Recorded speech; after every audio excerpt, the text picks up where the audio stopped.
Week 16 of the fantasy basketball season. Here's a few guards I looked at off the wire this week. The first guard, Stephon Castle of the San Antonio Spurs. So it's been a solid rookie year for Castle on the year. 12.7 points a game, 2.8 rebounds, 3.6 assists, 1.1 threes, and 41% from the field. But the last couple weeks, he's catching fire, 18.6 points a game, 4.6 boards, 3.4 assists, a steal, 1.7 threes, and 47% from the field. So I know last week they traded for De'Aaron Fox, was the San Antonio Spurs team, but Fox was happy that they kept Castle in the deal, not trading for him, and he's taken off over the last couple weeks. So the last few games for Castle: February 5th at the Hawks, 11 points, 2 boards, 3 assists, a steal, a block, 33% from the field. February 7th at Charlotte, 33 points, 4 boards, 2 assists, 3 threes, 66% from the field. And February 8th at Orlando, 15 points, 3 boards, 2 assists, a steal, a block, 41% from the field. So right now, playing great basketball is Stephon Castle. The San Antonio Spurs team, I know they've lost a couple games in a row, 2 tough ones, but Castle's been a big part of this team over the last few weeks, and even with De'Aaron Fox and Chris Paul starting, he's still going out there and put up numbers. So right now, while he's still available in 70% of fantasy leagues, he's definitely an ad this week. The next ad, Malik Beasley of the Detroit Pistons. That's pretty surprising. He's still out there. Is Malik Beasley in 60% of fantasy leagues. One of the best three-point shooters in the league this year. 16.4 points a game, 2.9 rebounds, 1.8 assists, 3.8 threes, and 43% from the field. So Beasley, he's going out there every game. He's scoring the basketball. He's hitting threes.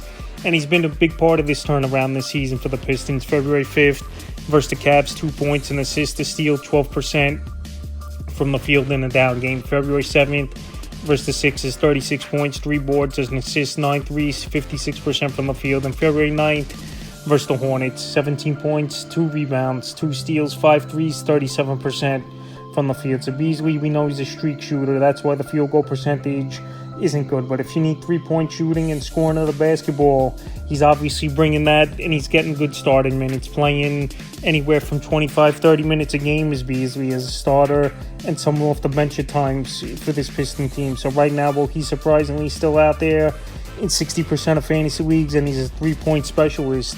He's definitely an ad this week. The next ad, Jordan Clarkson of the Utah Jazz. So Clarkson, since he's come back from injury, he's going out there for this Jazz team, and he's scoring the basketball at a great rate on the year, 16.9 points a game, 3.2 rebounds, 3.8 assists, 2.4 threes, and 41% from the field. In the last couple weeks, 20.2 points a game, 2.5 boards, 3.5 assists, a steal, 4.2 threes, and 43% from the field. So surprisingly, at the NBA trade deadline, he wasn't traded, was Jordan Clarkson, and he's been going off for this Jazz team, scoring the basketball at a high rate. We know he takes a lot of shots, but one of the best 6 men in all the NBA. February 3rd versus the Pacers, 21 points, 4 boards, 3 assists, a steal, 3 threes, 47% from the field. February 5th versus the Warriors, 31 points, 4 boards, 5 assists, 5 threes, 52% from the field. And February 8th at the Clippers, 24 points, 3 boards, 3 assists, a steal, a block, 6 threes, 42% from the field. So 3-point shooting,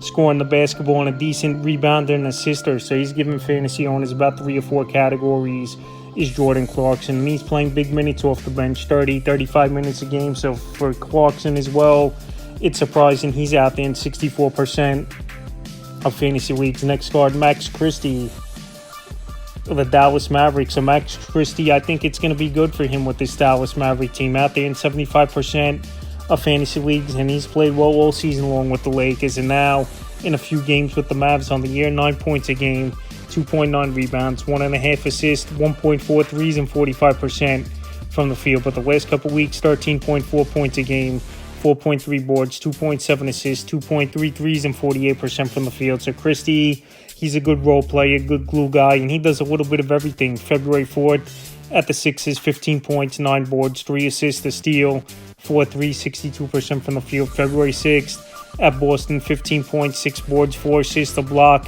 46% from the field. And February 8th versus Houston, 23 points, 2 boards, 2 assists, a block, 4 threes, 50% from the field. So Christie, he's playing great basketball. He could score, he could rebound, and his 3-point shots definitely improved this season as well. So right now, Anthony Davis, unfortunately, he's going to be out for multiple weeks. At least in this part of the deal, he stepped up so far and looked good. So definitely a guard to add this week. The next guard, Gary Trent Jr. of the Milwaukee Bucks. So Gary Trent, if you need pure scoring and three-point shooting, he's going to bring that for owners. And he's also a guy who's got great versatility. Point guard, shooting guard, small forward. He qualifies that. On the year, 9.9 points a game, 2.3 boards, 1.1 assists, 2.2 threes, and 43% from the field. It's a Gary Trent. He's another streak shooter, just like Malik Beasley. But the last 3 games, he's going out there, and he's really been efficient and scoring the basketball well. February 5th at Charlotte, 13 points, 6 boards, 3 threes, 62% from the field. February 7th at the Hawks, 19 points, 4 assists, 3 steals, 5 threes, 58% from the field. And February 9th versus Sixers, 23 points, 6 boards, 3 assists, 3 steals, 7 threes, 35% from the field. So if you need scoring, 3-point shooting, and a good assister and stealer of the basketball, Gary Trent right now could give fantasy owners 4 categories. And he's playing good minutes for this Milwaukee Buck team, 30 minutes a game. So when you're playing with the guys like Giannis and obviously Damian Lillard, things are going to open up in the corners and you're going to get some open shots. And that's exactly been the case for Gary Trent. So right now, well, he's playing great, like I said, and he's available in tons of fantasy leagues at 83%. If you need 3-point shooting, is what he's really going to give owners. He's an ad this week. In the final guard I looked at, Carlton Carrington of the Washington Wizards. So Carrington's having a good rookie season, 8.9 points a game, 3.9 rebounds, 3.9 assists, 1.6 threes, and 40% from the field for Carrington. So I know they made a couple deals at the deadline, brought in Chris Middleton in the Kyle Kuzma deal, and they got Marcus Smart in a 3-team trade with the Grizzlies, and we'll see when he's going to play. But Carrington's going to get playing time.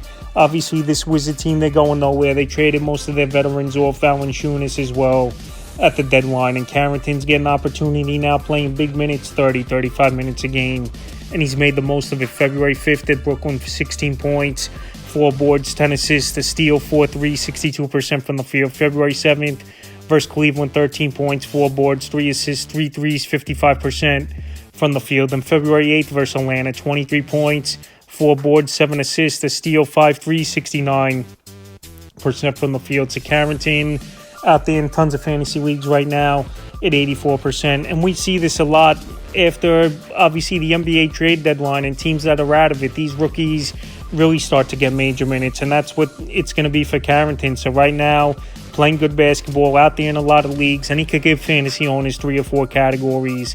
He's definitely worth an ad this week. So that's a few guards I look to add for Week 16 of the fantasy basketball season.